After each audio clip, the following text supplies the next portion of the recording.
Oh, perfect. Perfect, perfect, perfect. You see that? Oh, perfect. I was worried. My pedals are shot, or to be specific, the throttle pedal is shot. The potentiometer is spiking. I'm usually stuck around 50 or 60% throttle now. It was happening for a while, not nearly this bad. I'm gonna try to put some clips up here. Hopefully I can get that on it. You'll see. It's like fluttering like this. You press down flat on the throttle, and yet the throttle in the game, it is doing this. You're trying to go down the straightaway, and you have like half power. This is a problem because the potentiometer gets worn out or dirty. Looking into it, people clean them, and sometimes it works and sometimes it doesn't. There are kits to replace them entirely. I might have to do that, we'll have to see. My plan is free. I think if it works, it's a free fix. So I'm going to be doing this as quickly as I can today because, well, one, it's really hot in this room with the windows closed and the doors closed to keep it quiet. And two, I just got a set of these sim shoes. You can see I've been using that thing. This is an insole to protect my heel because it's getting irritated. Now I have this. Can't wait to try it out. Gotta fix the pedal first. Also, I have to be right next to the rig because I do not feel like taking the wheel off there in order to get the pedals disconnected. So we're right next to the rig on the floor. About a year ago, they started to do a little bit of this jittering or fluttering at full throttle. So I tuned it out in the game by reducing the maximum so that when it's reading, it reads 100 before the pedal gets flat to the ground. Or that's what it was doing, you know, that was how I tried to tune it away. It didn't really work. I don't have to take these out. I'll have to see, but that is where the pedals are attached to this plate, and I just want to get this plate off. So maybe it's just these next few screws will do it.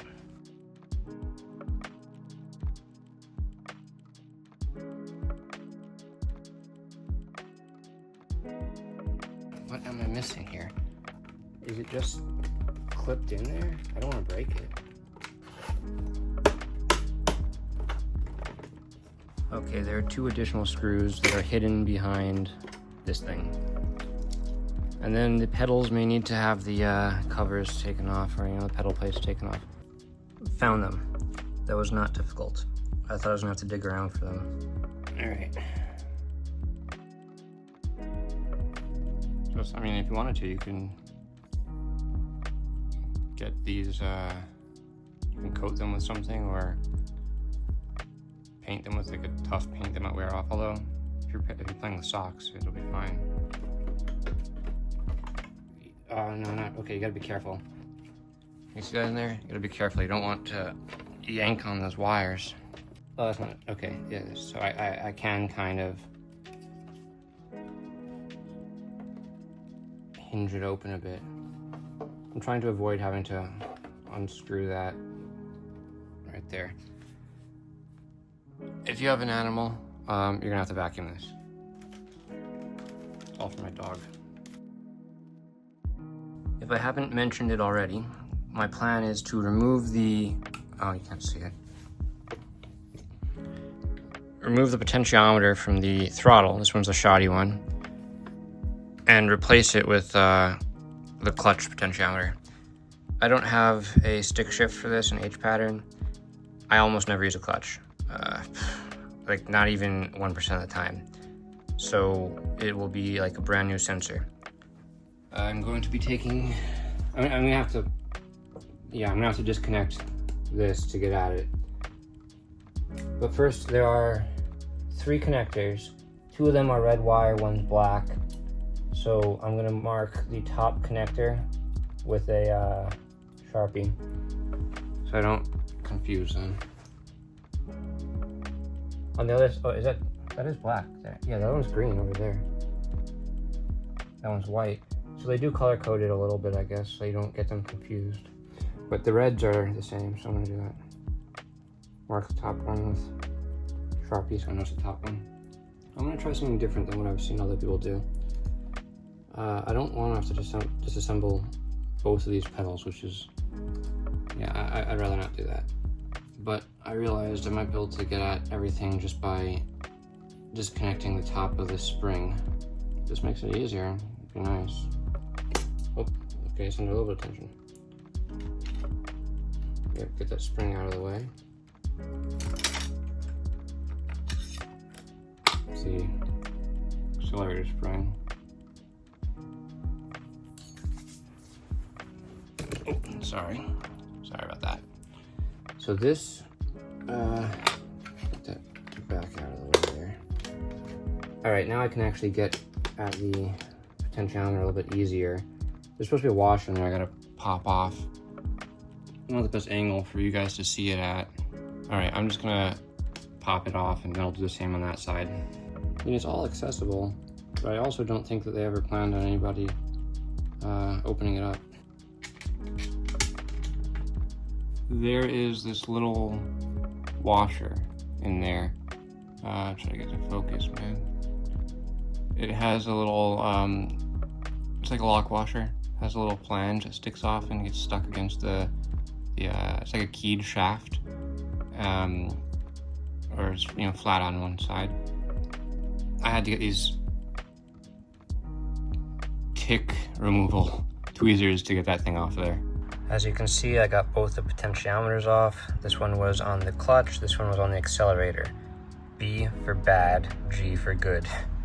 The clips were difficult to get off. I actually had to pry them a little bit with those tweezers I had. The concern, and you know, the one person I found that actually had an account of doing this was that when he put it back together, his throttle only registered 70%, which is why I didn't want to do this in the first place. But then my throttle got so bad, I figured, hey, it's already pretty much shot. I might as well give it a try. Well, I think it has to do with these. If you put them back on in the wrong position, if it's possible, I gotta see when it goes back together. It might be okay, but I wonder if he had it keyed wrong, and so he didn't get full throw. I'm gonna have to put it back together and then start up the maybe Gran Turismo or something, so I can actually look at the little representation, you know, under whatever they call that calibration menu. I'm gonna put it back together now and then see how it all works. I did mark, I said that earlier, I guess. I marked which one was at the top because some of these have the same color twice. So green in the middle. I didn't have to take the actual pedal completely apart though. That's one of the things I saw. I didn't feel like having to go find a wrench for that. So I just disconnected the top of the spring from the top of the pedal. That gave me access. The most annoying part, or I should say, yeah, okay, it was annoying. It was annoying. These little lock washer things. If I didn't have those tweezers, I don't know how I would have gotten them off. You have to pry that tab away a little bit in order to get them to slide back off the shaft. And that would have held me up otherwise. Before I put it all back together again, I'm just going to check and see if it reads anything, see if it's fixed or what. So let's see. Oh, perfect, perfect, perfect, perfect. You see that? Oh, perfect. I was worried. I looked online. I had Grok do some searching. You can't always trust the AI, of course. It makes false assumptions and goes down entirely wrong, trains of thought. But I found one guy, I think it was on Facebook, that said that he put his back together again and it got rid of the spiking, but he got stuck at 70. Okay, there's a little bit of a fluttering right there, but I'm not concerned about that. It's so minor. 100%. 0. Okay, I'm gonna go into, oh, hang on. Let's see the clutch. Can you see the clutch? Huh. This is the potentiometer that was shot. The one that's in the clutch, and now it's working. I wonder if there was something in there that fell out when I took it apart. Some sort of debris. Interesting. The brake is the brake. I have not done anything to it. All right, I'm gonna go into a calibration. Pull the clutch back down again. Okay, so I'm gonna, hang on. Let's cancel that.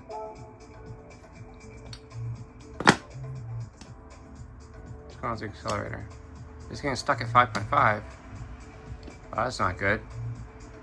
Was that doing that a second ago? Now it's okay. All right, so it was, see, I limited it to 95. I don't know if you can see from there. I limited it to 95.3 a while ago to try to fix the problem. So I'm gonna just step on this. And there, it's 100%, that's good. Back down to 0, up to 100, to 0. Hopefully I don't have to mess with the minimum, but it seems like it's doing okay for now. Clutch, working just fine. Oh, sorry, there we go, straight on there. I think that's looking good, man. I'm happy. Maximum there is good. All right, I'm going to even, yeah, I can't see where my cursor is. Okay. What is going on with that? It goes too far, and then it reads 35. There may be a problem. We may have a problem. Why is it showing up here like that? But in calibration, it doesn't.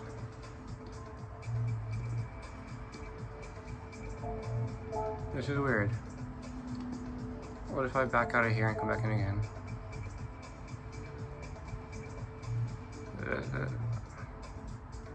I put the good one on there. This is a potential problem. Oh well. I'll see what I can figure out. Whatever it was that started happening just there stopped happening. I'm not really sure what was going on. I, for a second, thought maybe I had the teeth misaligned there and I'd have to rematch it, but you know, it's in the exact same position as all the other ones are when the pedal's at full, you know, fully upright position. And then I mean, something moved. Like I got up and moved, and when it just went away. I don't know. One of those little, you know, that kind of thing happens from time to time. I'm wondering if maybe something was. I really don't know what that was doing. That's just so bizarre. Something touching that's not supposed to be touching. I did push this a little bit further back on this way. Maybe I have no explanation for it right now, and I don't feel like troubleshooting it. Hoping it just doesn't happen again.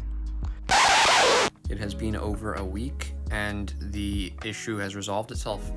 It never happened again after this point, and I don't know if it was a glitch with the game's, what do you call that? The pedal registration display. I don't know if that's the case, or if there was some sort of loose connection in there somewhere. Either way, it all worked out. This only needs to last me long enough to eventually get a set of load cell pedals. So, you know, as long as it does that, I'm happy. This is Buddy. He used to be feral. Now he's my cat. Anyway, these screws in the back here, the ones that are sort of in the, roughly center, not quite, they just spin and spin and spin and spin, and I think, well, there's no way that I possibly stripped them, but no, they're that much longer than the others, I guess.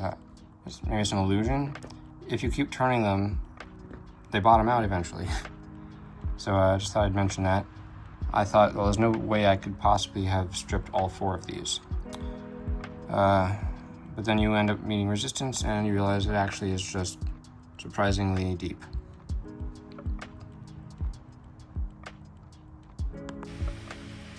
All right, So you guys can see the throttle is now super smooth. That's at full throttle right there. I mean, you can see the activation of the ABS and when it cuts the throttle between shifts, but it's just steady now. This is nice. For a while it was fluctuating and going down to here. I mean, I'm sure I probably included the clips earlier on for you, but it's perfect. And I mean, the clutch, what you guys saw it a minute ago, it seems to be doing all right now too. I don't know if some debris came out when I was moving everything around or what, because the clutch should be the shoddy one now, and yet it seemed to be working as well. Either way, I'm just happy to be able to get full throttle, because it's very difficult to try to be fast when your throttle keeps like fluttering like this the whole time. It's also nice that I don't have to be stomping on the gas with extra pressure anymore. I had to actually catch myself and remind myself not to do that, because it became muscle memory essentially. So it worked. I was concerned about doing it at all, because I thought it was going to be a waste of time, you know, potentially, but it worked. I'd say, you know, I'm going to wait until I edit so I can see how long it actually took, because I did other things throughout the day as well. I would guess that if I were to do it all again, and especially if I had an electric screwdriver, I could probably do it in like 20 minutes or less. It was pretty easy. The most difficult part really was just disconnecting the little connector plugs. And funny enough, the most useful tool for me today was a tick tweezers. Little fine nose tweezers meant for pulling ticks off of people or animals. So I'm just really glad this worked. It saved me having to buy either a new sensor. There are some upgrade kits out there, so that was an option. Or, you know, the $200 option of having to buy an entire new set of pedals. I'm just glad that it worked. It's hard to, so I'm recording on my phone right now, and I'm essentially watching the screen through my phone. So it's weird, there's like the slight amount of video lag there, seems. Anyway, thanks for watching. Maybe this helped you guys. Hopefully it did help someone. I'm gonna try to find the video I watched that showed like an in-depth disassembly of the potentiometer, so you can watch that.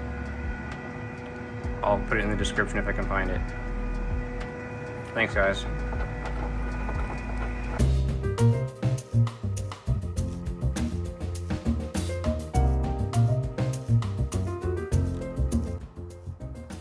This is Buddy.